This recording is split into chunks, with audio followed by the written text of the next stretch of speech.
कितना सुंदर संवाद है।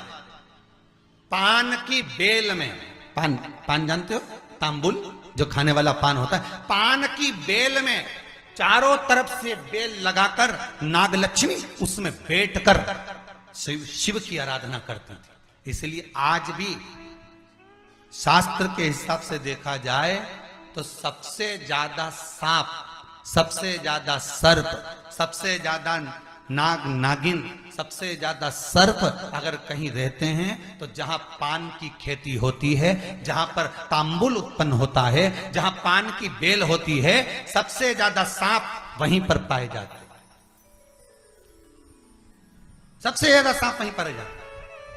और जो पान उतारने वाले रहते हैं, पान तोड़ने वाले रहते हैं, पान बेचने वाले रहते हैं, जिनको हमारे यहां सहज भाषा में चौरसिया कहते हैं, इनका एक विधान रहता है कि सांप पान के उस बेल में चारों तरफ रमे रहते हैं। पान की बेल में सांप के बच्चे चारों तरफ भ्रमण करते रहते हैं। और चौरसिया पान उतारने वाला, बेल में से पान तोड़ने वाला, सांप के बच्चों को उठाकर, सांप को उठाकर उधर रख देता है और पत्ते तोड़ लेता है, पत्ते तोड़ लेता है। उसको सर्प नहीं डसते। क्यों? क्योंकि यहां पर वर है इन चौरसियाओं को। कई चौरसिया लोग सोचे होंगे कि हम नाग की पूजन करते हैं, हम सर्प की पूजन करते हैं, नाग पंचमी पे हम सर्प का स्मरण करते हैं, हमारे कुल देवता के रूप में हम सर्प पूजते हैं। पर कभी चौरसिया ने विचार करा कि आखिर तुम्हें कौन सा वर प्राप्त हुआ कि तुम्हें सर्प नहीं डसेगा? तुम्हें कौन सा वर प्राप्त हुआ कि सांप तुम्हें नहीं काटेगा? पान उतारते समय, पान तोड़ते समय, पान को ले जाते समय सर्प तुम्हें डस नहीं करेगा।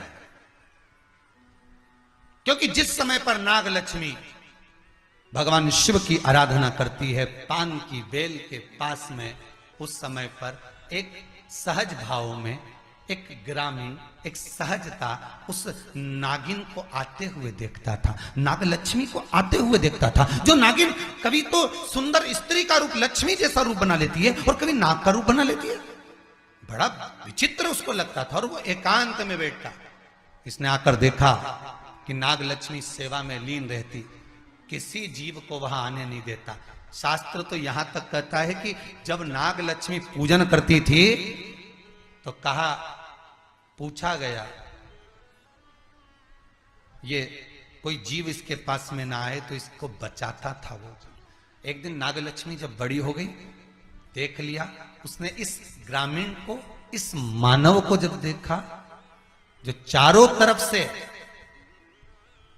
किसी ना किसी रूप में नागलक्ष्मी को रस ला कर देता है, प्रदान करता रहता है, कुछ ना कुछ तत्व देता रहता है। कितना सुंदर संवाद है महाराज जी। नागलक्ष्मी जब पूजन करने शंकर जी की बैठती थी तो ये जो हमारे हिंदू धर्म में एक ऐसा भाव कहते हैं, शंकर जी के अभिषेक में गन्ने का रस, अनार का रस, मौसम्बी का रस, ये जो अभिषेक कराते हैं ना ब्राह्मण जन, तो ये कहते हैं ये रस चढ़ाइए, इस रस से भगवान का अभिषेक करना है, गन्ने का रस से, इस रस से शिव का अभिषेक करना।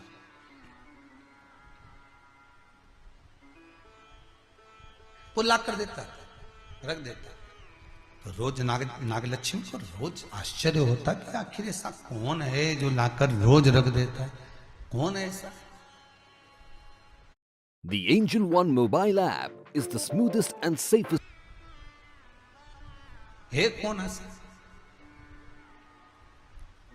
आज नागलक्ष्मी ने उस जीव को देख लिया, उस मनुष्य को देख लिया,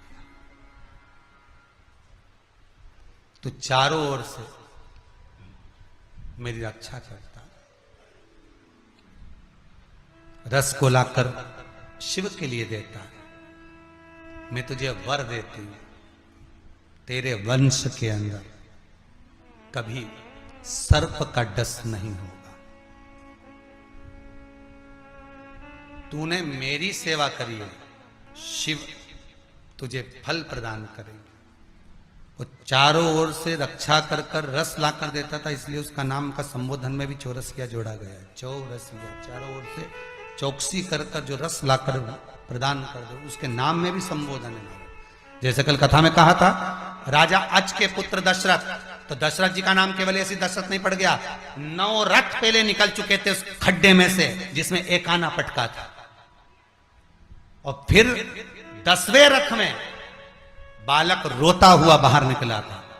शिव पहले भी एक बार कथा में, अगर आपने कथा सुनी होगी चंडीगढ़ की, तो उसमें भी वर्णन करा था कि चौरसियाओं को, ये जितने भी इस भारत की भूमि के चौरसिया बंधु हैं, उनको साधुवाद कहता हूं, उनको धन्यवाद देता हूं कि आपके पूर्वजों ने, शायद किसी ने दर्शन करा कि नहीं करा, पर आपके पूर्वजों ने, आपके दादा परदादा जो पूर्वज रहे हैं, उन्होंने, दुनिया के लोगों ने शेषनाग का दर्शन करा है, पर आपके पूर्वजों ने तो नाग लक्ष्मी का दर्शन करा है, शेषनाग भगवान की धर्म पत्नी का। ये वो चौरसी है, कोई सहज नहीं है महाराज।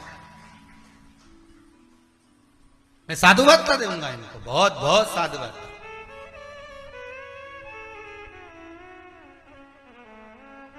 नाग पंचमी के दिन चौरसिया परिवार के जितने भी सदस्य होते हैं उत्सव मनाते हैं, उनके कुल देवता का पूजन करना चाहिए, डरना नहीं। कई लोगों को शर्म भी आती है कि नाग पंचमी के दिन हम हमारे कुल देवता नाग की पूजन करेंगे तो लोग क्या, क्यों ना करें।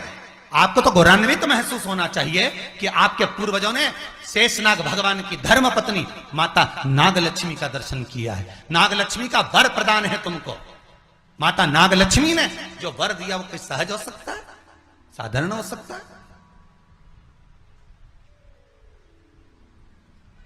सुख देने वाला